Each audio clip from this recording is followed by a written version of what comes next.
গাজা যুদ্ধে ইসরায়েলের পরাজয় একেবারে সন্নিকটে। যুদ্ধে ব্যর্থতার বিষয়টি ঢেকে রাখতেই এখন গাজায় লাগাতার হামলা চালানো হচ্ছে। হামাস ইসরায়েল যুদ্ধ নিয়ে এমনই বিস্ফোরক মন্তব্য করেছেন প্রাচীন ইতিহাসের একজন গবেষক। ইসরায়েলের প্রধানমন্ত্রী বেনিয়ামিন নেতানিয়াহুকে নিয়েও মন্তব্য করেছেন তিনি। দাবি করেছেন ইসরায়েল ব্যর্থতার দ্বারপ্রান্তে রয়েছে, আর এর জন্য একমাত্র দায়ী বেনিয়ামিন নেতানিয়াহু। সবশেষে ইসরায়েলকে রক্ষার একটি পথও বাতলে দিয়েছেন তিনি। ইসরায়েলের বিজয়ের যুগ শেষ হয়ে গেছে। নেতানিয়াহুর এখন উচিত ব্যর্থতার ভেতর থেকেই বিজয় কল্পনা করা। জেমান ইসরায়েল নিউজ সাইটে প্রকাশিত একটি নিবন্ধে এমন মন্তব্য করেছেন পোল্যান্ডের ওয়ারশ বিশ্ববিদ্যালয়ের গবেষক হ্যাগি ওলশানিতস্কি। তিনি বিশ্ববিদ্যালয়টির প্রাচীন ইতিহাস বিভাগের একজন শিক্ষক। ওয়ালটন ফ্যানের অ্যারোডাইনামিক ব্লেড ঘরের কোনায় কোনায় ঠান্ডা বাতাস ছড়িয়ে হাওয়া বদলে নেয়।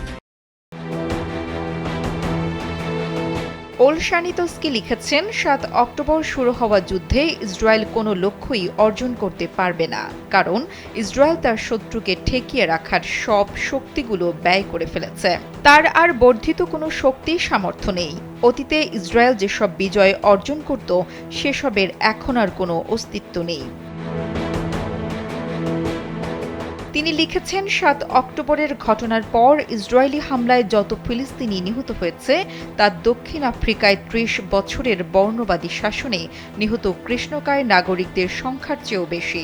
ওলশানিতস্কি আশঙ্কা প্রকাশ করে লিখেন, অবৈধ বসতি স্থাপনকারী ইহুদিরা পশ্চিম তীরে ফিলিস্তিনিদের ওপর যেভাবে হত্যাযজ্ঞ, ধ্বংসযজ্ঞ ও তাদের সম্পদের ওপর অগ্নিসংযোগ করছে, তাতে নতুন একটি যুদ্ধের আগুনকেই উস্কে দেওয়া হচ্ছে।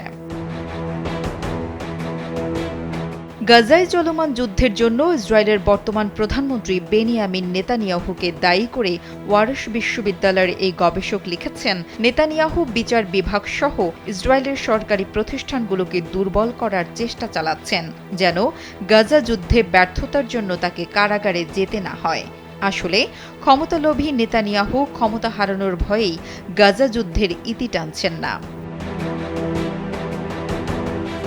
ইসরায়েলের এই বিশেষজ্ঞ আরও লিখেছেন, ইসরায়েলকে রক্ষার একটি ক্ষুদ্র সম্ভাবনা রয়েছে নেতানিয়াহুর সামনে, আর সেটি হল গাজায় যুদ্ধের আগুন থামানো। সবকিছুতেই ইসরায়েলের চূড়ান্ত পরাজয় ঘটে যাওয়ার আগে ফিলিস্তিনিদের স্বাধীনতা দেওয়া উচিত। এই সুযোগ ইসরায়েলের হাতছাড়া করা উচিত নয়। নুসরাত জাহান কলি, কালবেলা ডেস্ক।